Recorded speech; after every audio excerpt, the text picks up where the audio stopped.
ஆனால் இந்த சீசன் ஆரம்பிக்கும் போது யாரும் ஒருபோதும் இந்த மாதிரி ஒரு சம்பவம் சன்ரைஸ் ஹைதராபாத்துக்கு நடக்கும் அப்படின்னு எதிர்பார்த்துருக்கவே மாட்டாங்க. ஏன்னா ஒரு மேட்ச் தான் வின் பண்ணாங்க. தொடர்ந்து 3 தோல்வி கிடச்சிருக்கு. 3 தோல்வியும் ஏற்றுக்க முடியாத அளவுக்குமான ஒரு தோல்வி தான் அவருக்கு கிடச்சிருக்குது. பட் இன்னொரு பக்கத்தில் பஞ்சாப் கிங்ஸ் வர்றாங்க, பட்டு பட்டு பட்டு பட்டு எல்லாரையும் வின் பண்ணிட்டு போயிட்டுருக்காங்க. இப்போ ஹேட்ரிக் விக்டரியோடு இருக்கிறாங்க. டேபிளுக்கு கீழே SRH கடைசியில் இருக்கிறாங்க. பட் டேபிளோட டாப்புக்கு போகிறதுக்காக பஞ்சாப் கிங்ஸ் இங்கே முயற்சி பண்ணிக்கிட்டு இருக்கிறாங்கிறத தாண்டி முயற்சிலாம் இல்லை, இந்த மேட்சை வின் பண்ணாங்க, அவங்க டேபிள் டாப்புக்கு தான். பட் அந்த டேபிள் டாப் கீழே மேலே அதெல்லாம் பார்க்க வேண்டிய நேரத்துக்குள்ள வந்துட்டோன்னு நினைக்கிறேன். பட் பேட் கமின்ஸ் ஒரு பக்கம் அப்படின்னா, இன்னொரு பக்கம் ஸ்ரேயாஸ் ஐயர் ஒரு பக்கம் அப்படின்னா, டேனியல் வெட்டோரி மறுபக்கம், இன்னொரு பக்கம் வந்து பார்த்திங்கன்னா ரிக்கி தாமஸ் பாந்திங் அப்படிங்கிறது ஒரு பக்கம். ஸோ செம்மையான ஒரு பேட்டில். அதாவது ஆன்ஃபீல்டுங்கிறத தாண்டி ஆஃப் ஃபீல்டுலே ஒரு மாதிரி ஆரம்பிச்சிருந்துருப்பாங்க ரெண்டு டீமே அவங்களோட வேலையை.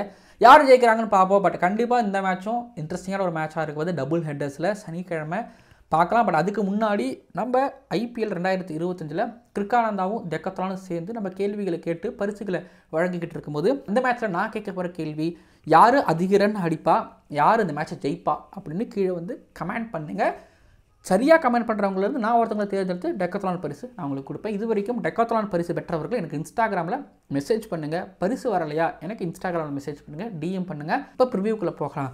ஓவருக்கு 6 பால் தான், ஆனால் நோ பால் போட்டால் 7 பால் போடு. IPL பப்பியா ஜெனரல் லேடிஸ் அண்ட் ஜென்டில்மேன், இந்த IPL 2025 டிராகனில் ஹைதராபாத்தில் நடக்க இருக்கக்கூடிய Sunrisers Hyderabad versus Punjab Kings மேட்சோட pre analysis and fantasy prediction பார்க்க வந்திருக்கிறீங்க. இது ஸ்பெஷல் கிரிக்கானந்தா show giveaway sponsor Decathlon. So டெக்கத்லானில் ஷாப்பிங் பண்ணி பாருங்கள், கண்டிப்பாக மன திருப்தி அடைவீங்க. இப்போ ப்ரிவியூக்குள்ளே போகும்போது ஹைதராபாடோட pitch report, weather report, toss report. மழை பெஞ்சுது போன மேட்ச்சில், அதனால் வந்து பார்த்திங்கன்னா விக்கெட் கொஞ்சம் ஸ்லோவாக இருந்தது அப்படிங்கிற மாதிரி கேள்விப்பட முடியுது. ஏன்னா 163 ரொம்ப கஷ்டப்பட்டு டெல்லி கேபிட்டல்ஸ்க்கு அகேன்ஸ்டாக அடித்தாங்க. I'm right? எஸ், அந்த மேட்ச் தானே ரொம்ப கஷ்டப்பட்டு ஆடினாங்க. SRH என்னடா இப்படி ஒரு டீம் எடுத்துகிட்டு இப்படி ஒரு பிச்சு போட்டு வச்சுருக்கீங்க, ஒரு ஹோம் அட்வான்டேஜ் பயன்படுத்துறது இல்லையா அப்படின்லாம். ஏன்னா ஆல்ரெடி டிக்கெட்ஸ் பிரச்சனையே அங்கே போய்கிட்டு இருந்தது. அப்புறம் இல்லைன்னாங்க. அப்புறம் அதனால் படிக்கிழி வாங்குறதுக்கு இப்படி பிச்சு இப்படி ஒரு விக்கெட் ரெடி பண்ணி கொடுத்தாங்களோ சத்தியமாக எனக்கு தெரியல. ஆனால் அந்த விக்கெட்டுக்கும் அந்த டீமுக்கு சம்மந்தமே இல்லை. இஷான் கிஷன், அபிஷேக் சர்மா, டிராவிஸ் ஹெட், நிதிஷ்குமார் ரெட்டி, அனிகேத் வர்மா இந்த பக்கம் கிளாஸின் எடுத்து வச்சுட்டு ஸ்லோ விக்கெட் போட்டு கொடுத்தா பவுலர்ஸுக்கு பாருங்க ஷமி, பேட் கமின்ஸ்னு எடுத்து வச்சுட்டு என்ன நினச்சிக்கிட்டு இருக்கீங்கிற மாதிரி இருந்துச்சு. தெரியல, மறுபடியும் ரோடா அதே ஸ்லோ விக்கெட்டா? ஸ்லோ விக்கெட் அப்படின்னா பவுலர்ஸாக சமாளிச்சிருவாங்கன்னு வச்சுக்கோங்க. பட் பேட்டர்ஸ் என்ன பண்ணுவாங்க? கேள்வியே அதுதான். பேட்டர்ஸ் ஓரளவு ஸ்கோர் பண்ணணும் இல்லையா? அவங்களால இது ஸ்கோர் பண்ண முடியாமல் போச்சுன்னா பவுலர்ஸ்லாம் எதுவும் பண்ண முடியாது. பவுலர்ஸ் வேணால் ஓரளவு டிஃபெண்ட் பண்ணி கொடுத்துருவாங்க. இந்தாங்கப்பா நாங்கள் எங்களால் ட்ரை பண்ணோம் 170, ஆனால் 170 அடிக்கணும் இல்லை. அதுதான் இப்போது SRHக்கு பிரச்சனை ஆகும்னு பயமாக இருக்குது. பட் பஞ்சாப் கிங்ஸ்க்கும் அவங்களும் கொஞ்சம் ரோடு எதிர்பார்ப்பாங்க தான். பட் ஸ்லோயர் விக்கெட் வந்தாலும் அவங்கக்கிட்ட திரும்ப தூக்கிட்டு வந்து சகலை கொண்டு வந்து நிப்பாட்டிட்டு மேக்ஸ்வெல்லாம் எக்ஸ்டர்ன் பண்ணி விட்டுட்டு ஸ்ரேயாஸ் ஐயர் ஒரு பக்கம் நான் பார்த்துக்கிறேன் போடு அப்படிங்கிற மாதிரி கழுத்தை நெட்டி முறிப்பார். பார்ப்போம். பட் ஆனால் ஒரு விஷயம், இப்போல்லாம் ஹோம் டீம் அவங்க ஹோம் அட்வான்டேஜ் டிபெண்ட் பண்ணி ரொம்ப நிறைய இருக்கிறாங்க. அது மும்பை இந்தியன்ஸாக இருக்கலாம், சென்னை சூப்பர் கிங்ஸாக இருக்கலாம், எல்லா டீமும் அவங்க ஹோம் அட்வான்டேஜ் ரொம்ப ரொம்ப ரொம்ப எதிர்பார்க்குறாங்களோ எனக்கு தோணுது. இப்போ KKRம் அப்படி தான். KKR பக்கம் போனீங்கனாலே உங்களுக்கு அந்த பிச்சு விஷயம் எப்பயுமே அந்த ஒரு வாடை அடிச்சுக்கிட்டே இருக்கும். பார்ப்போம் என்ன நடக்கும்னு சொல்லிட்டு. டாஸ் எனக்கு இந்த மேட்ச்சில் வந்து 50-50 தான். ரெண்டு பேருக்குமே பிச்சு எப்படி இருக்குன்னு எனக்கு தெரியல. 50-50 தான். பட் பஞ்சாப் கிங்ஸ்க்கு டாஸ் வின் பண்ணி கிடைச்சா ஜாலியாக அவங்க பாட்டுக்கு விளையாடுவாங்க. அடுத்ததாக பிளேயிங் 11 உள்ளே வெளியே பொறுத்த வரைக்கும் இங்கே பாருங்கள், CSKவை நீங்கள் சொல்கிறீங்கல்ல, ஆனால் SRH பாருங்கள் என்ன பண்ணாலும் அவங்களுக்கு எதுவும் நடக்க மாட்டேங்குது. அவங்களுக்கு அனிகேத் வர்மா மட்டும்தான் கொண்டு வந்ததில் சரியாக விளையாண்டாரு.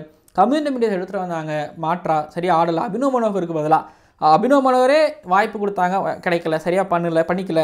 சச்சின் பேபி தான் இப்போ கொண்டு வரணும். சச்சின் பேபி சரியாக பண்ணால் அந்த மிடில் ஆர்டரில் பிரச்சனை. பவுலிங்கில் நீங்கள் சீஷா மாற்ற மாட்டாங்க. சீஷா நல்லா போட்டிருக்காரு, சீஷா அன்சாரி போட்டிருக்காரு. ஜெயதேவ் உன்னத்கட், சிம்ரன்ஜித் சிங் கண்டிப்பாக எடுக்க மாட்டாங்கன்னு நினைக்கிறேன். இதுக்கப்புறம் பார்ப்போம். பட் பிச்சு டிப்பனான பிச்சு, ஏன்னா போன மேட்ச்சில் வந்து பவுலர்ஸில் சொல்ல முடியாது, பிச்சு ஒரு காரணம். பட் சிம்ரன்ஜித் சிங் வந்து குத்தி அடித்து போட்டுகிட்டே இருக்கிறாரு. அதுக்கேற்ற மாதிரி ஃபீல்டர்ஸை வச்சாலும் கிளியர் பண்ணிடுறாங்க. ஜெயதேவ் உன்னத்கட் இருக்கிறாருன்னா ஸோ அந்த 7 நான் வந்து எதிர்பார்க்குறது கம்யூனிட்டி பில்டர்ஸை மறுபடியும் கொண்டு வருவாங்கன்னு நினைக்கிறேன். இம்பாக்ட் அப் தான் நான் யோசிக்கிறேன். ராகுல் சக்கரை திரும்ப எடுத்துகிட்டு வருவாங்களா? சத்தியமாக ஐடியாவே கிடையாதுங்க. யார் வந்தாலும் எப்படியுமே SRH ஒரு மாதிரி வீக்கர் சைடாக தான் இருந்துகிட்டு இருக்கிறாங்க. பட் எடுத்துகிட்டு வந்தால் அது ஒர்க் அவுட் ஆகணும். அது ஒர்க் அவுட் ஆகுமா SRH சைட்லேருந்துங்கிறது தான் ஒரு கேள்வி. SRHோட 11 இதுனா இந்த பக்கத்தில் இருந்து பஞ்சாப் கிங்ஸ் அவங்க எதுக்கு 11 மாற்றணும்? அவங்க 11 மாற்றவே மாட்டாங்க, அதே 11 வருவாங்க.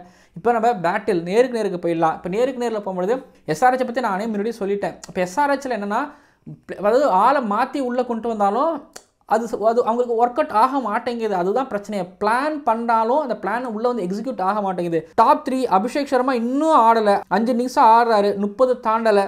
டிராவிஸ் ஹெட் 67-47 அவர் பங்குக்கு அடிச்சுட்டு வந்து இப்போ கடைசியாக ரன்னை விட்டுட்டு போயிட்டு இருக்காரு. இஷான் கிஷன் அந்த 100க்கு அப்புறம் டக்கு அடிச்சாரு, 2 சிங்கிள் டிஜிட் ஸ்கோரு, அப்புறம் ஒரு டபுள் டிஜிட் ஸ்கோர், அவ்வளோதான். அவரு 20க்கு மேலே அதுக்கப்புறம் தாண்டவும் இல்லை. நிதிஷ்குமார் ரெட்டி வந்து ஒரு மாதிரி அப்படியே ஆரம்பித்து அப்படியே இப்போ ஒரு மாதிரி சரிஞ்சுக்கிட்டு இருக்கிறாரு. பவுலிங் அவரால் போடவும் முடியாது. அனிகேத் வர்மாவும் அப்படி தான் ஆரம்பிக்கும் போது வாட் எ டேலண்ட்னு ஆரம்பித்தார், ஆனால் படுத்துட்டார். அதுக்கப்புறம் கிளாஸின் எடுத்துக்கிட்டிங்க அப்படின்னா அவரும் ஒரு மாதிரி சூப்பராக ஆரம்பிப்பார்னு பார்த்தா எப்படியோ மாதிரி அவரு கிராஃப் கீழே இருக்குது. ஏன்னா இப்போ பங்குச்சந்தெல்லாம் கீழே இருக்குல்ல, அந்த மாதிரியோட கேம் இறங்கிட்டே இருக்குது.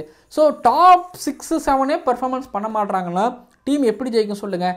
டாப் 6 அப்படின்னா பேட்டிங்கே சரியாக பண்ண மாட்டாங்கன்னா எப்படி ஜெயிப்பாங்கன்னு சொல்லுங்கள்? எஸ்ஆர்ஹெச் பொறுத்தவரைக்கும் அதுதாங்க பிரச்சனை. துருத்திக்கிட்டே இருக்குது, எப்போ ரெஃப்ரெஷ் ஆகி வருவாங்கன்னு தெரில.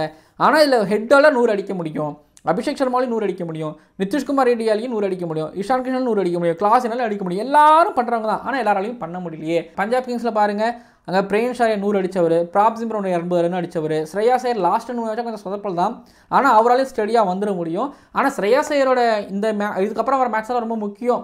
ஏன்னா இப்போ ஸ்ரேயாஸ் ஐயர் லைட்டாக தடுமாறுறாருன்னு வைங்களேன், இல்லை ஸ்டாயினிஸ் தடுமாறுறாரு, பார்க்குற ரன் அடிக்க மாட்டாரு, வதேரா வந்து காப்பாற்றுறாரு, அப்புறம் மேக்ஸ்வெல்லும் கொஞ்சம் சொதப்படுறாரு, ஷஷாங்க் சிங் சூப்பராக விளையாண்டுருக்காரு. ஸோ காப்பாற்றுறதுக்கு ஆள் இருக்காங்க. அன்றைக்கி மார்க் ஆயின்ஸ்னு ஒரு பார்ட்னர்ஷிப் போட்டு ஆடினாங்க. ஸோ அப்படின்னா பேட்டிங் டெயில் இருக்குது, ஒருத்தவங்க விழுந்தாலும் இன்னொருத்தவங்க ஆடுறதுக்கு இருக்குது. ஆனால் இண்டிவிஜுவலாக அவங்க நல்லா ஸ்கோர் பண்ணணும். எஸ்பெஷலி ஸ்ரேயாஸ் ஐயர் நல்லா ஸ்கோர் பண்ணால் பெட்ரு. பேட்டிங் கம்பேர் பண்ணும்போது எஸ்ஆர்ஹெச்சை விட பஞ்சாப் கிங்ஸ் இங்கே பாருங்களேன், ஆன் பேப்பரில் இவங்க ஸ்ட்ராங் தான், அதாவது எஸ்ஆர்ஹெச். ஆனால் பர்ஃபார்மன்ஸ் யார்கிட்ட இப்போ வந்துக்கிட்டு இருக்கு? பஞ்சாப் கிங்ஸ்லேருந்து தான் வந்துட்டு இருக்கு. பவுலிங் எடுத்துக்கிட்டிங்கன்னா ஒரு காம்பினேஷனே இல்லை எஸ்ஆர்ஹெச் கிட்ட. தான் அதுதான் எனக்கு பிரச்சனையே. இன்ஜுரிக்கு அப்புறம் ஷமி சரியாக பண்ணலை. பேட் கமின்ஸ் ஐபிஎல் எப்பவுமே ரன் கொடுத்துட்டு இருப்பாரு. மிடில் ஓவர் யார், டெத் ஓவர் என்ன அப்படிங்கிறது அதான் காம்பினேஷனாக அவங்களுக்கு அமையலை. பட் இவங்களுக்கு அமைஞ்சிருச்சு. சஹலை நான் பயன்படுத்தலாம்னு பயன்படுத்தாமலும் போவேன். யஷ்தகுரா எனக்கு மார்க் ஆயின்ஸ்னா, நியூ பால்லையும் யஷ்தகுரை பயன்படுத்துவேன், மார்க் ஆயின்ஸ்னை பயன்படுத்துவேன், மிடில் ஓவர்லையும் நான் கொண்டு வருவேன் மாட்டேன், இப்படிங்கிற மாதிரி தான் பண்ணிட்டு இருக்காங்க. சஹல் எனக்கு வேணாங்கிற மாதிரியும் சில நேரங்களில் பண்ணுறாங்க. கேப்டன்சி மட்டும் இல்லாமல் எல்லாமே கிளாரிட்டியாக இருக்குது. அதான் பஞ்சாப் கிங்ஸால் ஜெயிக்க முடியுது. ஸோ கிளாரிட்டி அதான் சொல்கிறாங்க, பேட்டிங்கில் ஒரு கிளாரிட்டி இருக்குது, பவுலிங்கில் ஒரு கிளாரிட்டி இருக்குது, செட் பண்ணுறதுலேயும் ஒரு கிளாரிட்டி இருக்குது, எல்லாத்துலையும் கிளாரிட்டியாக இருக்காங்க. பட் பேட் கமின்ஸ் அந்த கிளாரிட்டியில் இருப்பார். பட் இந்த வருஷம் அது மிஸ் அவுட் ஆகுது. இங்கேருந்து ஆரம்பிப்பாங்களா பார்ப்போம். வின்னிங் பர்சன்டேஜ் நான் வந்து பஞ்சாப் கிங்ஸ்க்கு 51% தரேன், 49% எஸ்ஆர்ஹெச் ஜெயிக்கிறதுக்கான சான்ஸ் இருக்குன்னு நினைக்கிறேன். Stoinis, Maxwell Australians, Pat Cummins இந்த பக்கம் ஆஸ்திரேலியன். ஸ்டாயினிஸ் மேக்ஸ்வெல் எப்படி எடுக்கணும் அப்படிங்கிறது வந்து கண்டிப்பாக பேட் கமின்ஸுக்கு தெரியும், சொல்லி கொடுத்து பண்ணுவார். ஒரு பக்கம் இந்த பக்கம் அப்படின்னா ரிக்கி பாண்டிங் அந்த பக்கம் இருக்கிறாரு. பேட் கமின்ஸ்க்கெல்லாம் கேப்டனுக்கெல்லாம் கேப்டனு அவர். பேட் கமின்ஸோட கேப்டன்ஸ் எப்படி இருக்கும் அப்படிங்கிறது அவருக்கு ஓரளவு தெரியும். ஸோ இன்ட்ரெஸ்டிங்கான பேட்டிலாம் இருக்க போகுதுங்கிறதுல சந்தேகமே கிடையாது. பட் ஹைதராபாத்தில் சனிக்கிழமை நைட்டு பார்ப்போம் என்ன நடக்க சொல்லிட்டு. இப்போ என்னோட ஃபேண்டஸியில் வந்து ப்ரெடிக்ஷன் பொறுத்த வரைக்கும் விக்கெட் கீப்பிங்கில் கிளாஸின், பேட்டிங்கில் ஸ்ரேயாஸ் ஐயர், டிராவிஸ் ஹெட், நிதிஷ்குமார் ரெட்டி, அனிகேத் வர்மா, பிரியன்ஷ் ஆர்யா, ஷஷாங்க் சிங் எல்லாரையும் பிக் பண்ணியிருக்கேன். பேட்டிங்கில் எல்லாரையும் பிக் பண்ணிட்டேன். ஆல்ரவுண்டரில் மேக்ஸ்வெல், ஸ்டாயினிஸ் பிக் பண்ணிவிட்டு, அப்புறம் பவுலிங்கில் Hardeep Singh, Pat Cummins, Lockie ஃபெர்குசனை பிக் பண்ணியிருக்கிறேன்.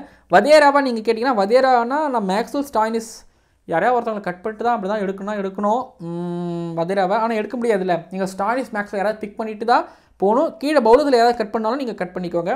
பட் நான் எனக்கு இந்த டீமோட ஸ்டிக் பண்ணி போவேன். ஓகேங்களா? கேப்டன் வைஸ் கேப்டனை பொறுத்த வரைக்கும் நிறைய பேர் கிளாஸின், ஸ்ரேயாஸ் ஐயர், டிராவிஸ் ஹெட் இப்படிலாம் போவாங்க. மேக்ஸ்வெல், ஸ்டாயினிஸ்லாம் போட்டு ஏமாந்துடாதீங்க. சில நேரத்தில் தான் கை கொடுப்பாங்க, சில நேரத்தில் கை கொடுக்க மாட்டாங்க. ஆனால் எப்பயுமே கிளாஸின் போட்டு வைப்போம், ஹெட்டை போட்டு வைப்போம். இப்போ அவங்க நிறைய பெர்ஃபார்மன்ஸ் பண்ண மாட்டாங்களே. சரி ஓகே, வித்தியாசமாக ஒன்று போட்டு நிதிஷ்குமார் ரெட்டி நீங்கள் ட்ரை பண்ணி பாருங்கள். பேட்டிங் பண்ணுறாரு, ஆனால் பேட்டிங் மட்டும் தானே பண்ணுறாரு, பவுலிங் பண்ண மாட்டார்ல. அப்போ நம்ம ரிஸ்க் எடுப்போமா? Shreyas Iyer, Klaasen, top order ஒருத்தர், மிடில் ஆர்டர் ஒருத்தர் போய் பார்ப்போமா? சரி ஓகே போய் பார்க்கலாம். இல்லை இன்னும் ரிஸ்க் எடுக்கிறேன்னா ஹெட்டு ஸ்ரேயாஸ் ஐயர் இப்படி வேணாலும் நீங்கள் போங்க, பார்த்து விளையாடுங்க. எனக்கு வேறு தெரியலை.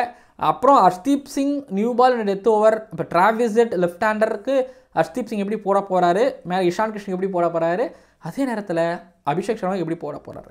அண்டர் 19 பிளேயர்ஸ்கள் விளையாடும் சண்டை அப்படிங்கிற மாதிரி இருக்குமா? தெரியல, பார்ப்போம் என்ன நடக்குது. தென் வீடியோ நிறைவடைகிறது. பேட் கமின்ஸ் அண்ட் கோ இங்கிறது ரிடம்ஷன். ஆனால் அவங்களுக்கு ரிடம்ஷன் தேவைப்படுது, அவங்களுக்குள்ள ஒரு நம்பிக்கை தேவைப்படுது. கிடைக்குமா அப்படிங்கிறத பார்ப்போம். அண்ட் மறக்காமல் சப்ஸ்கிரைப் பண்ணுங்கள், பக்கத்தில் இருக்கிற பெல் ஐக்கனை கிளிக் பண்ணுங்கள்.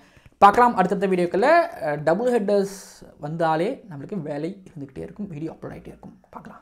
ஓவருக்கு 6 பால் தான், ஆனால் நோ பால் போட்டால் 7 பால். ஐபிஎல் பப்பியா?